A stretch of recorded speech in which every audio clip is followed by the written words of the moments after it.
দিনদার, আপনি তাকে দিনদার মনে করলে আমি তাকে 100% দিনদার মনে করতে পারছি না। আল্লাহ তাআলা নামাজের কথা বলছেন, সে তো নামাজ পড়বে, এটাই স্বাভাবিক। রোজার কথা বলছেন, এটাই স্বাভাবিক, রোজা রাখবে।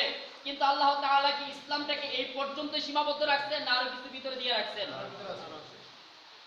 এই জমিন কার? আল্লাহ। সবাই কথা বলবেন ভাই। জমিন কার? আল্লাহ। আকাশ কার? আল্লাহ। বাতাস কার? আল্লাহ। হুকুম চলবে কার? আল্লাহ। চলছে কার? আল্লাহ। জমিন কার? আল্লাহ। আকাশ কার? আল্লাহ। বাতাস কার? আল্লাহ। খাওয়াই কে? আল্লাহ। যেই যার আকাশ, যার বাতাস, যার জমিনে বসবাস করছি, হুকুম চলার কথা কার? আল্লাহ। কিন্তু চলছে কার? মানব রচিত তন্ত্র মন্ত্র দিয়ে কখনো মানুষ সুখী সমৃদ্ধ ভাবে, এক কথায় ভালোভাবে ইবাদত করতে পারবে না। একটু আসলে যদি একটু সময় বেশি নিয়ে বিরক্ত হবেন না তো? একটু বোঝার জন্য বলছি। ইবাদত কবুল হওয়ার জন্য কয়টা শর্ত ভাই? ইবাদত কবুল হওয়ার জন্য শর্ত কয়টা? প্রাথমিক দুইটা শর্ত দেওয়া হয়েছে। একটা হচ্ছে কি হালাল খাবার খাওয়া। ইবাদত করতে গেলে প্রথম কি করতে হবে ভাই? হালাল খাবার খেতে হবে, হালাল জামা কাপড় পরিধান করতে হবে। আচ্ছা, এই কথাটা মনে রাখেন। একটা সূত্র আমরা সবাই জানি যে যে সুদের কাজে সহযোগিতা করলো সেও, কথা বলেন, সূত্র জানেন না? সেও, যে পাপ কাজে সহযোগিতা করলো সেও পাপী, যে ভালো কাজে সহযোগিতা করলো সেও ভালো। এই বিষয়টুকু তো আমরা জানি। এবার আসুন, আমি যে জামাটা পরে আসছি, আমি কি আসলে খুব ভালোভাবে জামাটা পরে আসতে পারছি? আপনি যে জামাটা পরে আছেন, আপনি কি খুব ভালো জামা পরে আসতে পারছেন? আপনি সুদকে সমর্থন করে এই জামা পরছেন, আমি সুদকে সমর্থন করে এই জামা পরছি। একটু বিস্তারিত না বললে মনে হয় বুঝতেছেন না। বিষয়টা হচ্ছে আমাদের বাংলাদেশে যে সমস্ত মেল ফ্যাক্টরি, কলকারখানা, ইন্ডাস্ট্রিজ রয়েছে, প্রত্যেকটা কলকারখানা বা ইন্ডাস্ট্রিজ, মেল ফ্যাক্টরি যেগুলি রয়েছে, প্রত্যেকটাই কারো ব্যক্তির টাকা দিয়ে করা নয়, ব্যাংক থেকে সুদের লোন নিয়ে এগুলি পরিচালিত। এই ব্যাংক থেকে যে লোন নিয়ে পরিচালিত, সেখান থেকে এই বর্তমান আমাদের দেশে যে ব্যাংকিং সিস্টেমটা, সেটা কিন্তু আপনার সুদ ভিত্তিক ব্যাংকিং ব্যবস্থা। এই যে সুদ ভিত্তিক ব্যাংকিং ব্যবস্থা, সেইখান থেকে তিনি সুদে টাকা নিয়ে সুতা তৈরি করলে, কাপড় তৈরি করলো, সেই কাপড় আপনি আর আমি ক্রয় করে তাদেরকে আমি সহযোগিতা করলাম। আপনি আমি যদি কাপড় না কিনতাম, তাহলে কিন্তু তারা কাপড় কি করতো না, উৎপাদন করতো না, সুতা তৈরি করতো না, সুদেও লোন দিত। অতএব তাদেরকে সুদে লোন নেওয়ার ক্ষেত্রে সহযোগিতা কে করলো? আপনি আর আমি করলাম। এবার আসুন, সুদের কাজে সুদে সহযোগিতা করে জামা পড়লাম, অর্থাৎ হারাম কাজে সহযোগিতা করে হালাল টাকায় জামা কিনা নামাজ পড়তেছি। এবার প্রশ্ন হচ্ছে আমাদের মাসআলা কি? মাসআলা জায়েজ, কিন্তু বিষয়টা হচ্ছে ভাই, এই জায়গা থেকে তো আমাদেরকে বেরিয়ে আসতে হবে। এই জায়গা থেকে আমাদের বেরিয়ে আসতে হবে। আমরা যে খাবারগুলি খাচ্ছি, সেই কারণে আপনি দেখেন, একটু ভিতরে ঢুকেন, ঠিক একই পদ্ধতিতে হারাম পন্থায় আমরা যে চাল ডাল আমরা যা কিছু খাচ্ছি, সেখানে একই সিস্টেম। যে কীটনাশকগুলি তৈরি করতে দেখা যাচ্ছে আপনার কোম্পানির প্রয়োজন হয়েছে, সেই প্রত্যেকটা কোম্পানি ব্যাংক থেকে কিনেছে, সুদে লোন নিছে, আর আমরা সেই কীটনাশক কিনে খেতে বপন করে বা খেতে লাগাই আমরা তাদেরকে সহযোগিতা করছি, সেই ফসল আমরা খাচ্ছি। তো বিষয়টা হচ্ছে, এই জায়গা থেকে যদি আমরা বেরিয়ে আসতে চাই, যতক্ষণ পর্যন্ত বাংলার সংসদে কোরআনকে না পাঠাতে পারবো, ততক্ষণ পর্যন্ত আমরা এই সমস্ত অন্যায় থেকে আমরা বেরিয়ে আসতে পারবো না। অতএব যতক্ষণ পর্যন্ত সুদ ভিত্তিক ব্যাংকিং ব্যবস্থা বন্ধ করে যাকাত ভিত্তিক ব্যাংকিং ব্যবস্থা চালু না হবে, ততক্ষণ পর্যন্ত আমরা 100% পিওর জামা কাপড় আমরা পরতে পারছি না, 100% পিওর খাবারও আমরা খেতে পাচ্ছি না। অতএব আমাদের এখন প্রয়োজন কি? আমাদের রাষ্ট্রীয় পর্যায়ে কোরআনকে প্রতিষ্ঠা করতে হবে। কোরআনের আইন অনুযায়ী যখন চলবে, তখন আপনিও শান্তিতে থাকতে পারবেন, আমিও শান্তিতে থাকতে পারবো। আজকে দেখা যাচ্ছে মসজিদে ইমামতি করে যখন মসজিদ থেকে বের হয়, সাথে সাথে জেনার কাছে লিপ্ত হয়ে যায়। ইচ্ছা নাই, অনিচ্ছা সত্ত্বেও জিনার গুনাহ হয়ে যায়, কিচ্ছু করার নাই। কথা ঠিক কিনা?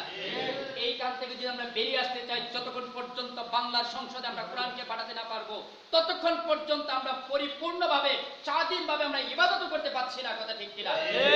এই জন্য ভাইরা আমার, আমাদের জাগতে হবে। আমরা জাগতে রাজি আছি তো ইনশাআল্লাহ? শুধু এই পর্যন্তই নয় ভাই, সময় তো একদমই কমে গেছে। আমরা যে সমস্ত ব্যক্তিরা এখানে যারা আছি সবাই কিন্তু আমরা দিনদার।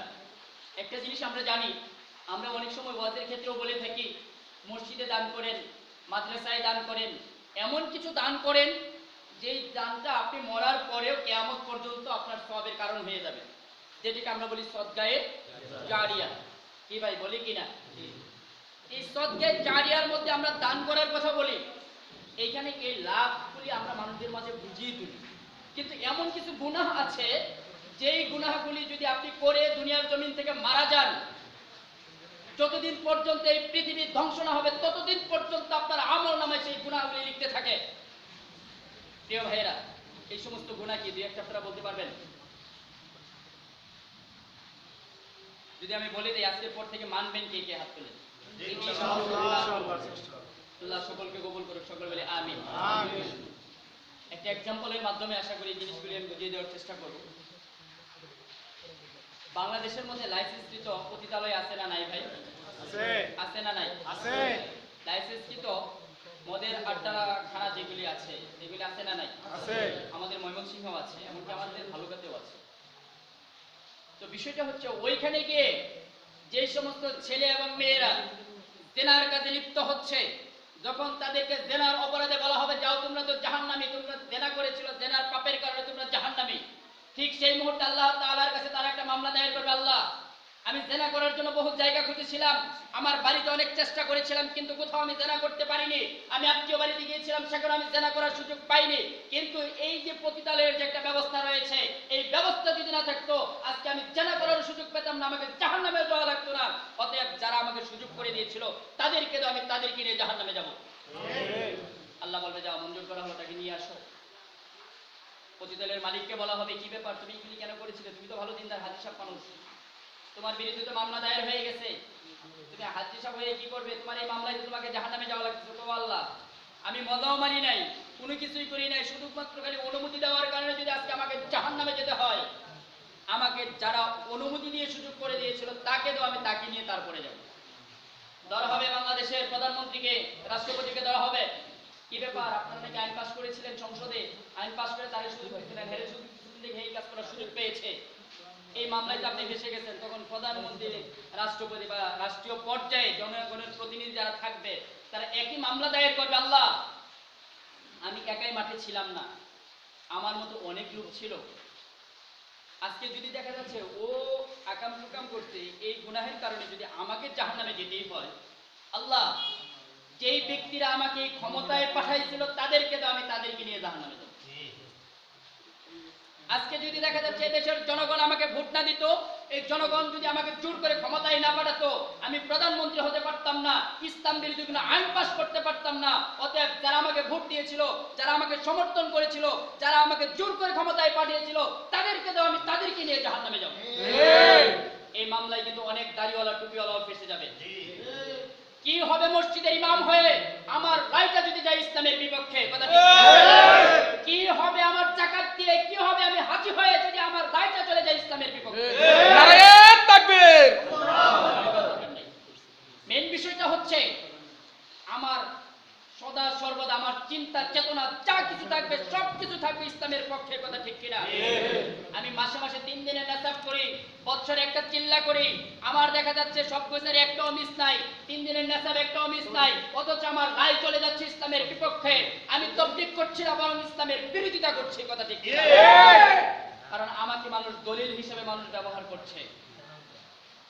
যদি এই আওয়ামী লীগ বা বিএনপি বা অন্যান্য তন্ত্র মন্ত্র যেগুলি রয়েছে এইগুলো যদি খারাপই হইতো, অমুক হুজুর কেন এখানে? কথা ঠিক কিনা? ও তো তাবলীগ করে, সে কেন এখানে? অমুক তো মাদ্রাসার শিক্ষক, সে কেন এইভাবে? সে তো মসজিদের ইমাম সাহেব, সে তো উলামা লীগের দায়িত্বে আছে, সে তো উলামা দলের দায়িত্বে আছে বা অন্যান্য তন্ত্র মন্ত্রের সাথে আছে। অতএব এটা যদি এতই খারাপ হইতো তাহলে এইভাবে থাকতো না। তার মানে কি হচ্ছে? আমার দ্বারা আর কি হচ্ছে ভাই? ক্ষতি হচ্ছে।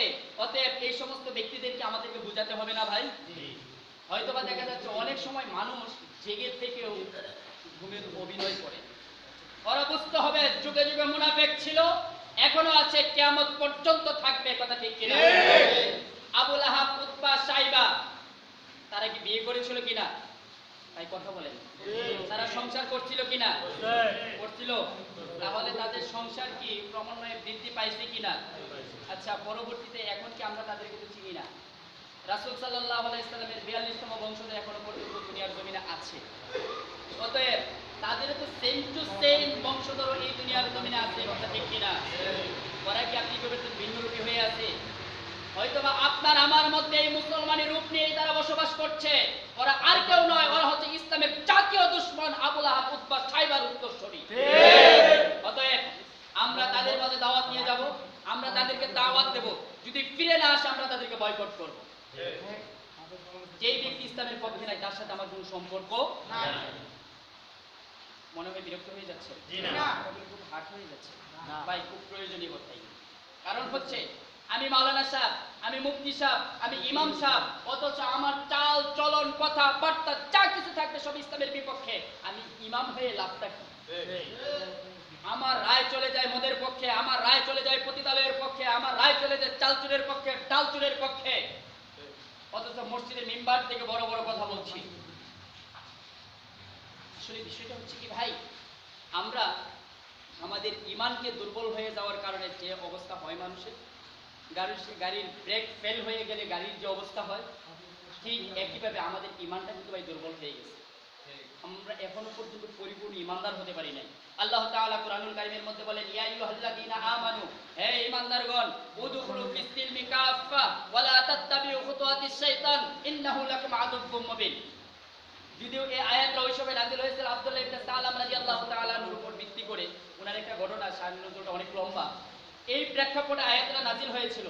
কিন্তু এই কিতাবটা এমন একটি কিতাব, এই কিতাবটা এমন একটি গ্রন্থ, আল্লাহ তাআলা বলেন যালিকাল কিতাব লা রাইবা ফি, যেই কিতাবের মধ্যে কোনো সন্দেহ নাই, হুদাল লিল মুত্তাকিন, এই কিতাবটা হচ্ছে মুত্তাকিনদের জন্য পথ প্রদর্শক। অতএব প্রত্যেকটা আয়াত আগেও যেরকম ছিল এখনো ঠিক ওই রকমই আছে, কিয়ামত পর্যন্ত ঠিক ওই রকমই থাকবে, কথা ঠিক কিনা? এইখান থেকে এই কোরআন দিয়ে আমাদের জীবন পরিচালিত করতে হবে। এখানে আল্লাহ তাআলা বললেন, ইয়া আইয়ুহাল্লাযীনা আমানু, হে ঈমানদারগণ, উদখুলু, তোমরা প্রবেশ করো, ফিস-সিলমি, ইসলামের মধ্যে, কাফাতান, পরিপূর্ণভাবে। এখানে আল্লাহ তাআলা বলেন ইয়া আইয়ুহাল কাফিরু, হে কাফেরেরা, বলেন ইয়া আইয়ুহাল মুনাফিকু, হে মুনাফিকেরা। এদেরকে উদ্দেশ্য করে বলেননি, আল্লাহ তাআলা বললেন ইয়া আইয়ুহাল্লাযীনা আমানু, হে ঈমানদারদেরকে উল্লেখ করে বলছেন। আমরা যদি আমাদের দিকে এই আয়াতটার একটা ম্যাচিং নিয়ে যাই তাহলে আমরা দেখতে পাই যারা দেখা যাচ্ছে ইসলাম একটা মানছে আর একটা মানছে না, কিছু মানছে কিছু মানছে না, এদের ব্যাপারে আল্লাহ তাআলা বললেন ইয়া আইয়ুহাল্লাযীনা আমানু, হে ঈমানদারেরা, উদখুলু, তোমরা প্রবেশ করে, ফিস-সিলমি, ইসলামের মধ্যে, কাফাতান, পরিপূর্ণভাবে। অতএব আমরা যারা নামাজ মানি, রোজা মানি না, রোজা মানি, যাকাত মানি না, যাকাত মানি, হজ মানি না, বা যেরকম ভাবে আমরা নামাজ, রোজা, হজ, যাকাত এই বিষয়টাকে মেনে নিচ্ছি, 10 দিরহামের বেশি চুরি করলে তার হাত কেটে দিতে হবে, সেটাও তো ঠিক এইভাবেই মানতে হবে। বিরক্ত হয়ে যাচ্ছে সেই বিষয়গুলো তো আমাদেরকে এইভাবেই মানতে হবে, কথা ঠিক কিনা? এই ইবাদতগুলিকে চালু করা লাগবে কি লাগবে না? লাগবে। এটা কি ইবাদত কিনা?